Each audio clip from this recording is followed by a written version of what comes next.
Gregorius Ronald Tanur, anak ex-anggota DPR RI fraksi PKB Edward Tanur, duduk di kursi pesakitan atas kasus pembunuhan sadis kekasihnya Dini Sera Afrianti.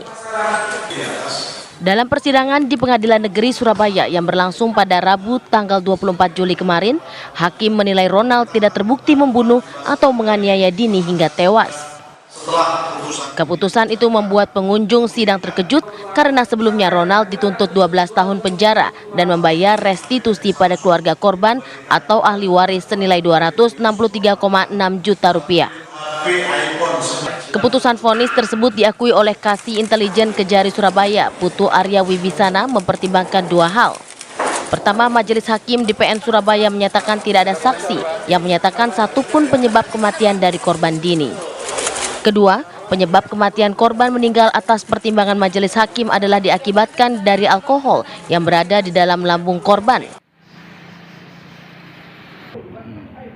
Jaksa penuntut umum juga menyayangkan hakim tidak mempertimbangkan rekaman CCTV untuk menjadi bukti yang cukup untuk menjerat Ronald. Dalam video rekaman CCTV terlihat jelas Ronald melakukan penganiayaan kepada korban. Aku mau keluar, tiba-tiba di jalan. Keputusan Hakim Pengadilan Negeri Surabaya yang mengundang tanya itu membuat pihak Kejaksaan Negeri Surabaya langsung mengajukan kasasi dengan akan menambahkan barang bukti baru untuk memperkuat jaksa penuntut umum. Dari Surabaya, Zainal Azhari, TV One mengabarkan. Ya, pemirsa, kontroversi bebas Ronald Tanur ini juga mengundang tanya karena hakim menilai bukti yang dihadirkan itu tidak kuat. Langsung saja kami ajak Anda pemirsa untuk menanyakan lebih lanjut bagaimana dari respon Kejaksaan Agung. Sudah bergabung bersama kami Kapus Penkum Kejaksaan Agung, Harli Siregar. Selamat pagi Pak Harli. Selamat pagi Mbak Zira, Mas Alvan. Ya. Baik, Pak Harli, bagaimana tanggapan Pak Harli mengenai dakwaannya sudah 12 tahun, tetapi hakim menyatakan bebas karena tidak ada alat bukti yang kuat? Pertanyaannya terputus-putus tadi, Mbak. Ya, Pak Harli, bagaimana menanggapi apa yang sudah diputuskan oleh hakim yang menyatakan bahwa alat bukti tidak kuat sehingga Ronald Tanur ini dinyatakan bebas dari dakwaan 12 tahun? Ya, kami kira di sini ada kekeliruan dari majelis ya dalam putusannya dengan hanya mempertimbangkan apa yang ada dalam pikiran majelis. Karena seyogianya dari fakta-fakta yang terungkap dalam persidangan dan saya kira sudah beredar luas, saya kira itu harus dipertimbangkan secara komprehensif sehingga bagi terdakwa seharusnya tidak diputus bebas. Nah, kalau kita melihat Mbak bahwa dari sisi surat dakwaan jaksa penuntut umum juga bahwa itu telah disusun secara berlapis. Artinya mulai dari delik-delik pembunuhan, penganiayaan, kealpaan, semua sudah disusun secara berlapis. Nah, seyogianya hakim bisa mempertimbangkan kepada pasal-pasal yang didakwakan karena memang hakim wajib melakukan pemeriksaan dan mengadili suatu perkara berdasarkan surat dakwaan. Jadi kami kira dalam kaitannya ini betul-betul hakim tidak mempertimbangkan dan menerapkan hukum itu sebagaimana mestinya. Ya, Pak Harli, dua pertimbangan hakim dalam memutus kasus ini adalah korban dianggap meninggal karena alkohol dan tidak ada saksi begitu yang kemudian memperkuat dakwaan dan juga tuntutan dari jaksa. Nah, menurut Pak Harli, bukti apa sebenarnya yang sudah dihadirkan tapi kemudian diabaikan oleh majelis hakim? Nah, baik, jadi kami melihat di sinilah bentuk kesumiran dari pertimbangan itu sendiri. Karena hakim hanya mempertimbangkan dua hal. Yang pertama bahwa tidak ada saksi yang melihat langsung, ya. Yang kedua bahwa meninggalnya korban itu lebih disebabkan pengaruh alkohol dalam lambung. Saya kira ini sangat kurang beralasan, ya. Kenapa? Karena dalam persidangan, ya, telah terungkap. Ya, di dalam persidangan telah terungkap fakta-fakta misalnya terkait soal CCTV, ya. bahwa Iya. ada tindakan-tindakan penganiayaan yang dilakukan oleh terdakwa kepada korban, ya. Kemudian visum et repertum yang sudah dihadapkan di persidangan, ya, itu juga menunjukkan bahwa meninggalnya korban lebih disebabkan karena adanya faktor luka yang dialami oleh korban. Nah, selain itu tentu secara logika hukum kita bisa melihat bahwa antara korban dengan pelaku ini kan ada hubungan pacaran. Kemudian dalam peristiwa ini Iya. mereka berdua berada dalam satu waktu dan ruang yang sama, ya satu. Nah kemudian bahwa kita lihat ada percekcokan, kemudian pelaku ada melakukan pemukulan terhadap korban. Jadi kalau misalnya hakim hanya melihat dari sisi tidak adanya saksi, nah kemudian karena pengaruh alkohol, saya kira itu sangat tidak beralasan, ya, sangat tidak beralasan. Baik. Ya, Pak Harli, lalu apa saja bukti-bukti yang sudah disiapkan yang diperkuat untuk nanti dalam proses hukum selanjutnya yaitu kasasi? Nah, baik. Jadi saya kira di dalam memori kasasi, ya, kami sekarang sedang menunggu salinan putusan lengkap untuk melihat bagaimana pertimbangan hakim. Tentu di dalam memori kasasi ini jaksa penuntut umum akan berkewajiban untuk melakukan kajian dan analisa yang dikaitkan dengan fakta-fakta yang diperoleh selama dalam persidangan. Nah, fakta-fakta itu akan dikemukakan kembali di dalam memori kasasi sebagai bahan bagi Hakim Agung untuk dapat dipertimbangkan, ya, dalam proses hukum selanjutnya. Nanti kita lihat, Mbak.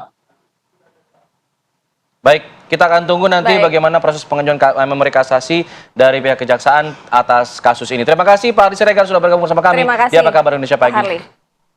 Baik, sama, terima kasih Mas, terima kasih Mbak. Baik, kita masih bahas mengenai kasus ini pemirsa. Nanti dengan praktisi hukum ada Bang Saur Siagian akan bergabung sama kami. Usai saja tetap di sini di Apa Kabar Indonesia Pagi. Pemirsa, meski ada rencana keluarga Dini Sera Aprianti yang tewas di tangan kekasihnya sendiri, yaitu Ronald Tanur, untuk mengadukan Hakim Pengadilan Negeri Surabaya ke Komisi Yudisial ternyata mengambil perhatian khusus juga atas kasus tersebut. Nah, Komisi Yudisial pun berinisiatif untuk melakukan pemeriksaan vonis yang mengejutkan atas anak politisi PKB Gregorius Ronald Tanur, yaitu vonisnya bebas. Maka Komisi Yudisial mengambil inisiatif untuk melakukan pemeriksaan pada kasus tersebut. Walaupun KY tidak bisa menilai suatu putusan, tetapi sangat memungkinkan bagi Komisi Yudisial untuk menurunkan tim investigasi serta mendalami putusan tersebut guna melihat apakah ada dugaan pelanggaran kode etik dan pedoman perilaku hakim. Komisi Yudisial juga mempersilahkan dan juga memohon kepada masyarakat ataupun media yang memiliki informasi atau bukti-bukti pendukung untuk dilaporkan kepada Komisi Yudisial agar kasus tersebut dapat ditindaklanjuti secara sesuai prosedur yang berlaku. Tidak terima dengan vonis bebas dari tim Majelis Hakim Pengadilan Negeri Surabaya terhadap anak ex-anggota DPR RI Gregorius Ronald Tanur, melalui kuasa hukumnya keluarga korban akan melakukan banding atas hasil persidangan yang berlangsung Rabu kemarin.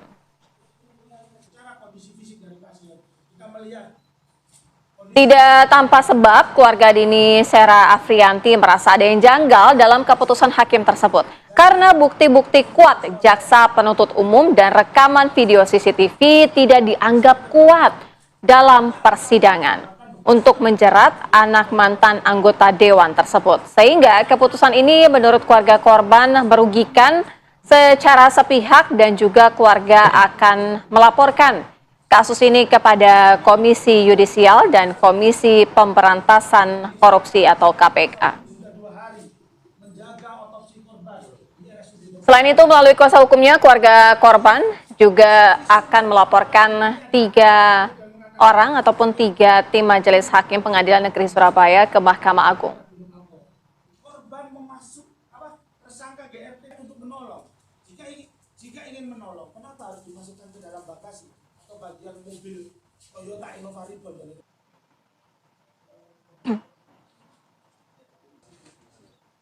Semoga hukumannya dipikirkan lagi. Iya. Ya. Rencananya seperti apa ke depan? Apakah akan diserahkan ke pengacara atau bagaimana?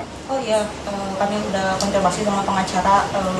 Hakimnya juga mau dilaporkan sama pengacara kami. Oh.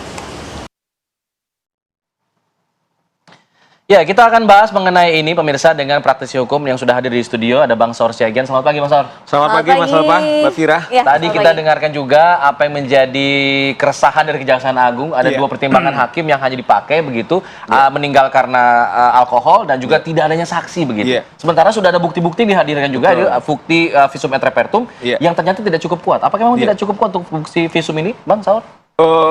Salah satu yang sekarang ditekankan dalam pembuktian itu namanya scientific Yes. crime investigation atau scientific evidence. Nah, salah satu yang diperlihatkan jaksa adalah tadi itu gambar-gambar penganiayaan itu melalui CCTV. Nah, menurut saya kalau kita lihat saksi ahli, kemudian juga korban juga sudah terlihat di sana.